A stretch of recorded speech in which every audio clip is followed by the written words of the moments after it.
नमस्कार शेतकरी मित्रांनो, शेतकऱ्यांसाठी खुश खबर। कापूस व सोयाबीन अनुदान हे आजपासून शेतकऱ्यांच्या बँक खात्यात जमा होणार आहे। मग हेक्टरी 5000 रुपये मदत या ठिकाणी शेतकऱ्यांना दिली जाते।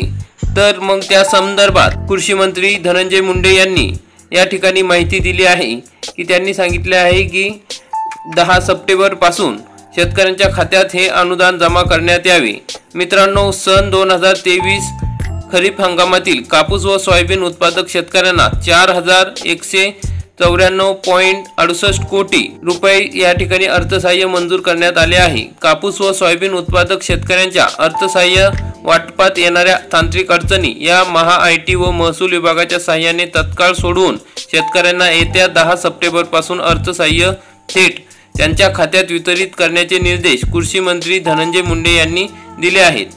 यावेळी श्री मुंडे म्हणाले की सन 2023च्या खरीप हंगामातील कापूस व सोयाबीन उत्पादक शेतकऱ्यांना 0.2 हेक्टरपेक्षा कमी क्षेत्रासाठी सरसकट 1000 रुपये तर 0.2 हेक्टरपेक्षा जास्त क्षेत्रासाठी त्यांच्या क्षेत्रानुसार प्रति हेक्टरी 5000 रुपये 2 हेक्टरच्या मर्यादेत अर्थसहाय्य मंजूर करण्यात आले आहे।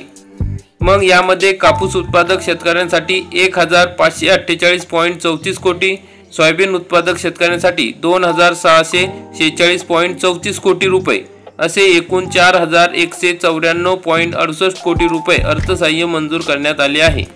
मग खरीप हंगाम 2023च्या कापूस व सोयाबीन उत्पादक शेतकऱ्यांना मंजूर अर्थसहाय्य देण्याबाबत कार्यपद्धती 30 ऑगस्ट 2024 रोजीच्या शासनाने जाहीर केली होती। या ठिकाणी मग शेतकऱ्यांना या ठिकाणी आता हे अनुदान थेट त्यांच्या बँक खात्यात डीबीटी द्वारे या ठिकाणी जमा करण्यात येणार आहे।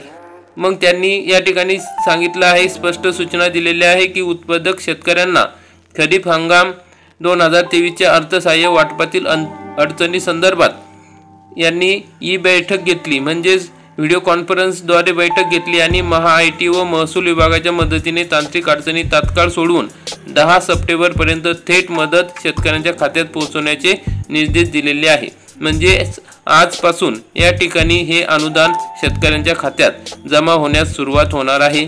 थेट डीबीटीद्वारे आपल्या खात्यात हे अनुदान येणार आहे। तरी मित्रांनो, आपण हा व्हिडिओ बघितला त्याबद्दल धन्यवाद। व्हिडिओला लाईक करा, चॅनलला सबस्क्राईब करा। जय हिंद, जय महाराष्ट्र।